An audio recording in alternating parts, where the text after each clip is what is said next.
and Jeffery Simmons. Jeff, what's going on? How are you?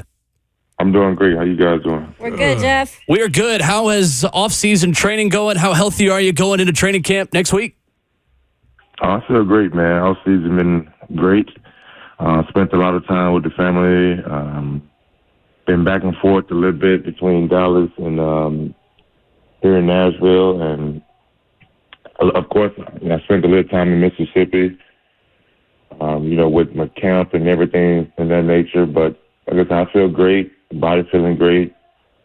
I'm ready to roll with the new coaching staff. And like I said, it's one of them years where, I kind of go back to kind of what we used to talk about, even with a couple years ago with Verby. Like, we see all the other stuff out there, but, we only got to prove the guys in the locker room right and start in training camp. And we don't play a football game until September. So, we got a lot of work to do, and I'm excited to get back to work.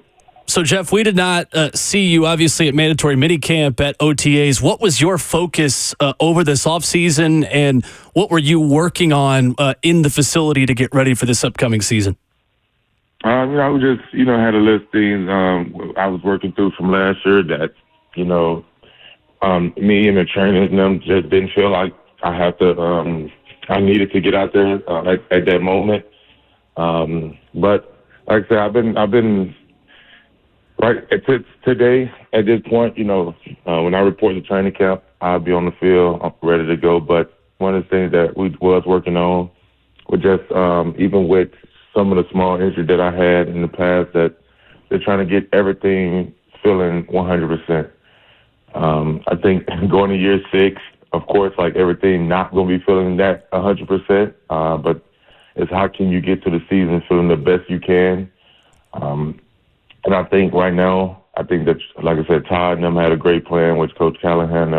They had a great plan for me, with the condition, with me doing some rehabbing inside, and just overall, man, just the playbook. It's a brand new install. I was meeting extra with Clint. Meeting with asking Denard questions. I was asking Rock questions and stuff in that nature. So I think the biggest thing for me was, especially during the OTAs and the mini camp, it was like, what can I do? And while I'm not on the field, which I have learned that, especially from my rookie year, how can you get better as a player by not actually getting them physical rep on the field, but mentally, how can you get better with the playbook and getting to know, especially a lot of new guys in the building, get to know all them guys. And I think that's one of the biggest things I was taking from it, trying to get to know a lot of my new teammates as well. Jeffery Simmons joining us this morning on RK-Dub.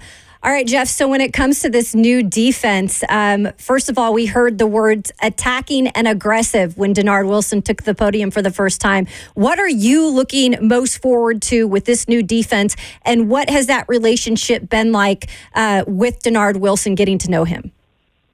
Man, it's been unbelievable, Kelly. I would say, because, of course, I'm in every meeting, even early OTAs before I end up going back to Dallas for a little bit. Before minicamp, I was there, and I was like, and of course, me and Arden sit beside each other, so we both just looking at each other like, man, it's time. Let's go play right now. It was so like the energy he's bringing just in the meeting room, and what you can expect out of his defense, and what he expects out of his defense. It's like it's gonna be unbelievable. I'm excited. I think them words attacking and I think the word attack is one of the biggest things that, I've been seeing, especially just in hearing from guys up front. And, it's just a different style, I think, the way he brings, his energy he brings. So I'm excited to play with him. He texted me the other day, and we were just joking back and forth. And I told him I can't wait to hit the field with him and then to actually, see him on the field. I got a little bit of it when I end up joining the guys during practice, but everyone knows training camp, and when them pads come on, it's totally different. When you actually get a little closer to the game, the season, everything is different. So I'm excited about that. Like I said, tremendous respect for him when he first came in, and we sat down and talked, and he told me his plans for me. I think that really got me excited, just being able to try to find them matchups with me and, put me in position to make plays. And I'm excited for that. I'm excited to see how he can get our defense back to where I know it should be at. With Danico Autry gone, and I know that was your dude, and Tavondre Sweat now, the rookie, coming in. I know we haven't seen a lot of him, but please inform us and enlighten us on, what it's been like getting to know him and what he can bring besides you on that line. I mean, as you see, like you said, I haven't really saw much of him on the field.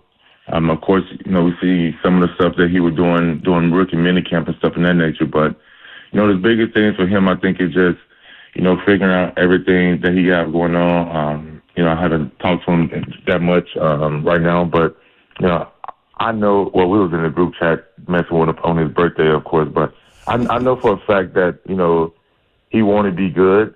I could tell his mindset when he in the building, when we was in the meeting rooms, and we spent a lot of the time in the training room together while everybody was at practice. I could tell that, he want to get to that point where, we could count on him and we could trust him. He was working his tail off, just trying to get himself back on the field. No one wanted to be in that training room. And one of the things we were just talking about, just take care of your body and let's get back on the field. But I know he'll be ready for training camp. So, but like I said, he's a big dude.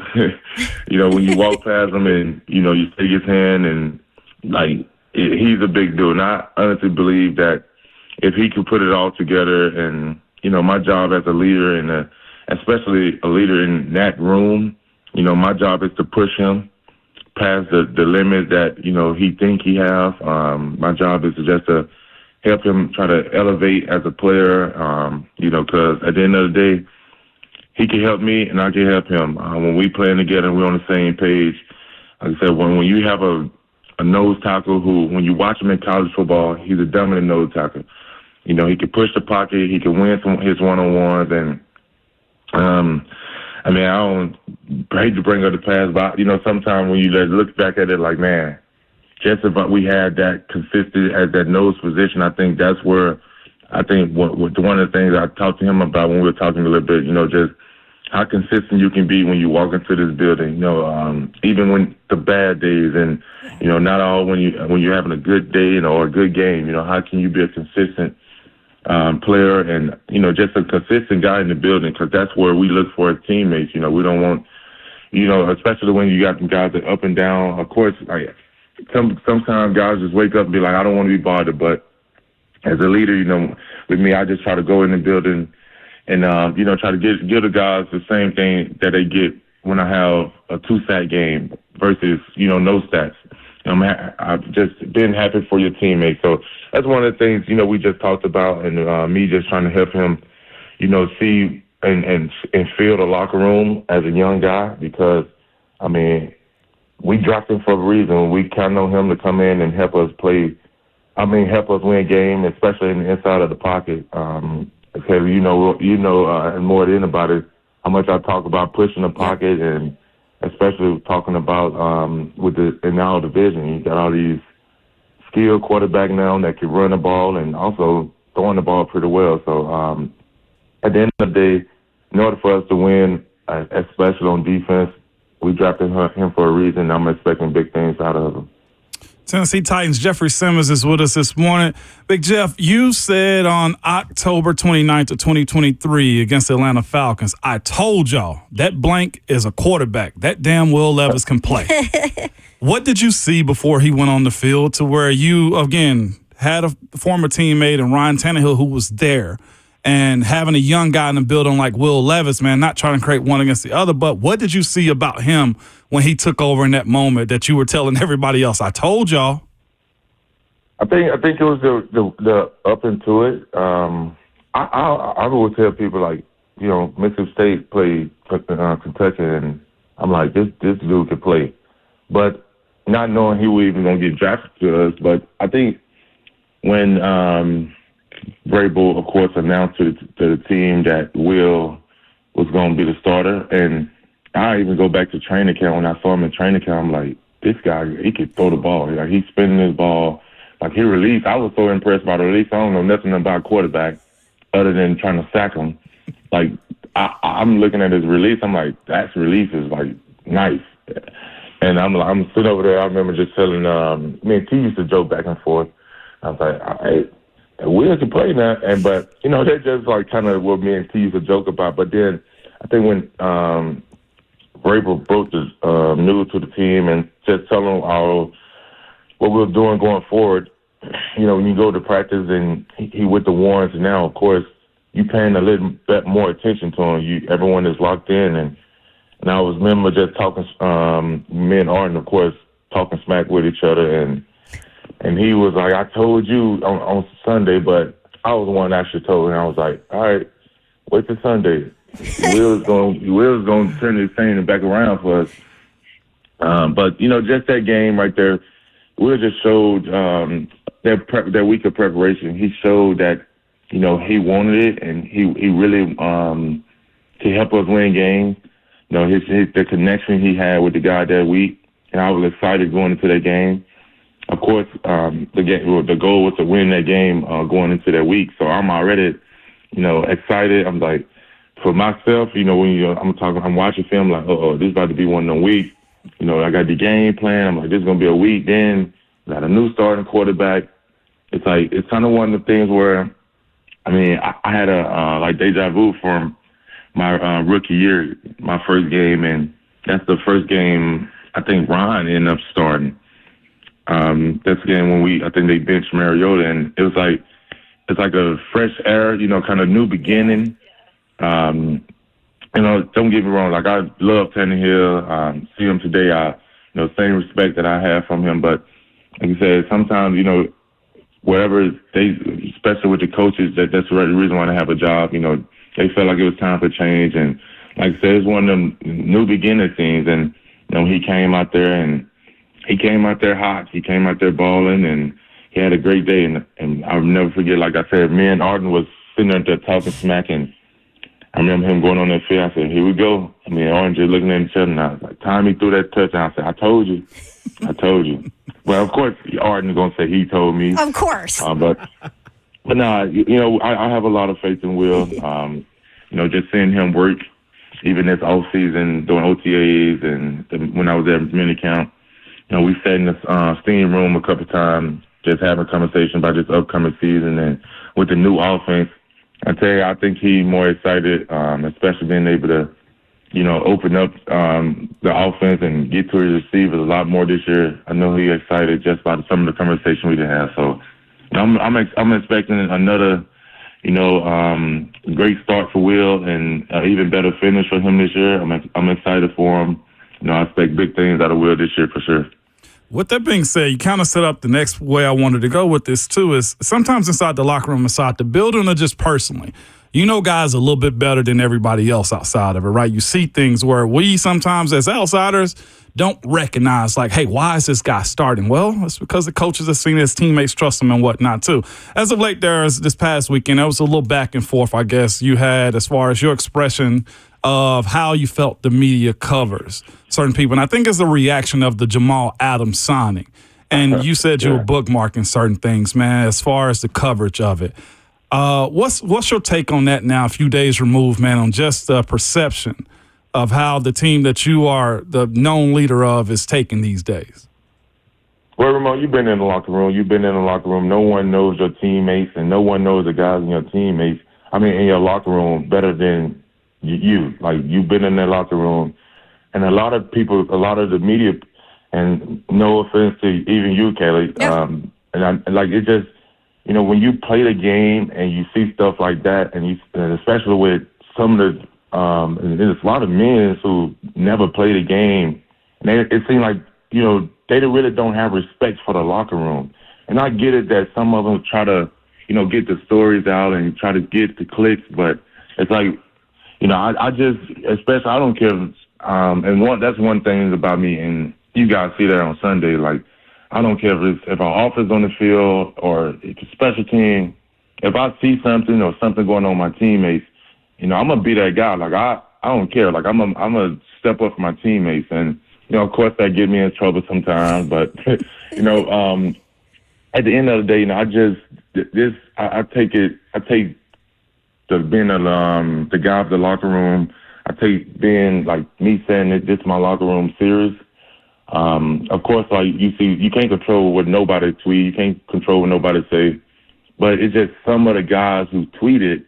It's like, man, like you the same guys that be in the locker room, and laughing with guys who we even just signed or that been here. But it's like you get outside of the building, it's like something totally different. And like I said, you can't control that. And I think I did tweet that, but at the end of the day, you can't control what they tweet. But also, reason why I did say I bookmarked that, because I remember, and I'm not going to call him a name, but I remember we signed a guy, and all of a sudden he started having a great year. Mm-hmm. And then boom, everything just started like domino effect. He having a great year, like boom, boom, boom. And then all of a sudden, you see also some guys want to get him on the radio. They want to get him on his show, or they want to do an interview with him. They come into our locker room, but it's like when they wanted to talk to him, he was like, "Nah, I'm good." And then, then they also getting mad that he didn't want to talk at the time. So it's just things like that where, even with the Jamal Adams signing, I've been a fan of Jamal Adams for a long time, and I would say like when Rand texted me before the news, he called me before the news even broke. He was like, "We're about to sign him. He in town tonight. You want to stop through with dinner?" I was so excited. Like I said, just being able to watch him and knowing what he do bring to a team. His energy. Even Denard, like, we finally got a guy who talk more smack to you. I was like, I don't know about that one. Which I do know he talk a lot of smack. And that's why I know that he gonna fit in with our defense so well, and the type of defense that Denard bringing. This type of defense that he have here now in Tennessee, I just knew, like when Rand said we were signing him, no matter his role, which no one knows yet, but I was excited for the signing. But it's like, yes, we know Jamal been hurt. Shit, I've been hurt. Right. But at the end of the day, it's like don't kill someone before they even get started. Yeah. That'd be my biggest thing, and that's the reason why I did tweet that. I just give people opportunity, and that's what this life all about. Maybe one opportunity wasn't good enough, two opportunities not good enough, but once guys find the system for them, once they find that team for them, I think that's when they can flourish. Now go back to Nico. The coach didn't value him. We value the mess out of him the last couple of years. Haiti not with us now. And then he came and he been balling. He was balling for us the last couple of years. So, like I said, I'm excited for the signing. That tweet, of course, was going up crazy over social media because a lot of people kind of knew, and they kind of felt like that tweet was for them. Someone even sent me something. One of the local media said it was soft on my behalf, but no one, them guys not gonna call me soft in my face and nothing like that. As we know. And it's not one thing where I'm looking for no drama with the tweet, but also it's like, you guys can speak your mind. I'm also able to speak my mind as well. I'm not a football player. I have the right to speak my mind on my social media as well too. So I think that's pretty much it on that. Like I said, of course everyone blew it up, but we also want to, like I said earlier in this interview right here, we're not out to prove no one right is or wrong. We trying to prove ourselves that we know what we're gonna have in our locker room. Like I said, it start in in a week. Yeah. So yeah. I'm excited for that. Jeffery Simmons, our guest on Ramon Kayla and Will. Jeff Key talked earlier this offseason about the way you guys practice on defense specifically changing a little bit. And he made the point that maybe in the past you guys weren't correcting things that were wrong in the moment. Now, y'all are always correcting things in the moment if something doesn't go right. Do you agree with that? And what is the biggest difference you feel like in the way you guys are practicing now with Denard Wilson? I'm never a guy to just go kind of you guys know me now. I think I hate to do the comparison. Sure. And that's one of the biggest things that, I mean, we did kind of, I was talking to Arden about that, just kind of let's just move on from that past. Of course, like he said that, and I think he really didn't mean to say it to you guys, of course. But I, just the way that I have been seeing stuff from the walkthrough, and just speaking on this year from the walkthrough, from when they go to practice before I started to go out there doing minicamp. I think I missed the first one, and when you get back in the meeting room, because after practice I still go to the meetings. I was doing everything but going on the field with the guys. And when you got a guy like Denard, who no matter, so like I said, it could be the pre-practice walkthrough. He wants things the way he wanted it to be done. No matter if they support a press or is it supposed to be this guy's supposed to drop 5 yards, or I'm supposed to be in the A gap and when the whistle blows and I'm in the B gap or whatever it may be, he is going to call every single person out, even including myself. And I think that's going to be a big for our defense, having a young defense, majority around. And I think that's going to be big for us on defense. He demands high expectations from your defense, especially our secondary. He be on them guys, and like I say, he expects a lot out of everyone in that room, from the coaches down. He even be on some of the coaches, and just in that short amount of time that I have spent around him. I'm excited to play in this defense. And I know you guys asked about that question with Arden, and I kind of just don't want to kind of stir that back up, because I know a lot of people, a lot of people made a lot on that, and I'm telling you guys, like, I think my message to my teammates, this is a new year, we got a new coaching staff, because one thing about, I think, growth, if you continue to live in that past, no matter if it's with sports, no matter if it's life, being a parent, you will never grow as a human being. So, that's my message to all guys. Let's move forward, and hopefully we don't get Arden to do that again. That's fair. I got a quick totally leader right here. I know you said Fletcher Cox is a guy you looked up to. Ideally, do you see for yourself in this franchise, the way they built that Super Bowl and team around him, even as he got older in the double-digit years, is that kind of what you want for your career here, with Fletcher Cox being your guy? Man, I think sometimes when you look at greats like Fletcher Cox had a hell of a career, and I'm kind of surprised that he retired. I knew he was going to retire a little bit, but I was still kind of surprised about it. But most definitely, man, when you look at some of your mentors, and a guy who, even when I was in college, he used to talk smack to me when I would get the SEC Player of the Week. And he'll send me. I remember him sending to me one time. He was like, "Young Buck, I got this 3 weeks in a row, or I got this many times." He said, "Keep it up."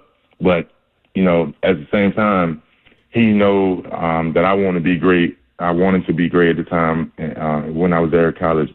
So that was just him, throwing stuff out there like that to push me to do it again, have another great week of in college football or whatever it may be. So, when you got a guy like that who had done it at a high level and did it at a high level, you can't help but to respect it. And them the type of guys you want to chase. Even with guys like Chris Jones, who's still playing the game, and just being in that talk with them sometimes, it just make you feel good. But it's also one of the things where I'm very hard on myself. I'm like, it's not good enough. Like, everyone, you see sometimes some people, of course, especially my family, they big on it. They see stuff with the rankings and they are posted, and I'm like, I'm not reposting that. I don't care about that because if you're not one, in my books, you last. And I want to be the best D tackle in this game, and that's my goal this year, to continue to elevate my career, because quite frankly, I haven't reached that peak yet. I haven't go back to last season. I missed the last 5 games. You know, my goal is to get to a complete season. And I mean, quite frankly, you know, if it's not number one and me leading D tackles and statistics and sacks and all that, and the ultimate goal is to win the Super Bowl, then you're not the best. And I think that's the reason why a guy like Chris Jones is being talked and is the best in the game, in my opinion, right now, because I mean, he's winning, and he won 3 Super Bowls, and every year he's leading the D tackles in statistics. So, like I said, that's my goal. My goal is to get to number one. You know, in this offseason, I've been working my tail off to get to that, get ready for this season, to continue to have a great career. And like I said, not looking on down the line, but at the end of my career, I do want to be known as one of the best D tackles that play this game and have a lead that type of impact on the game of football, like guys like Fletcher Cox did, and have young defensive tackle looking up to me as I looked up to Fletcher Cox. No doubt. He is Jeffery Simmons joining us this morning on Ramon Kayla and Will. Excellent stuff from the face of the Tennessee Titans training camp next week. Jeff, really awesome insight, man. We really appreciate the time. Definitely. See you soon, Jeff. Most definitely. See you guys next week. Appreciate All right. it. Yes, sir. Thanks, Jeff. There is Jeffery Simmons with us here this morning on the show. We will react to that and wrap up the show next.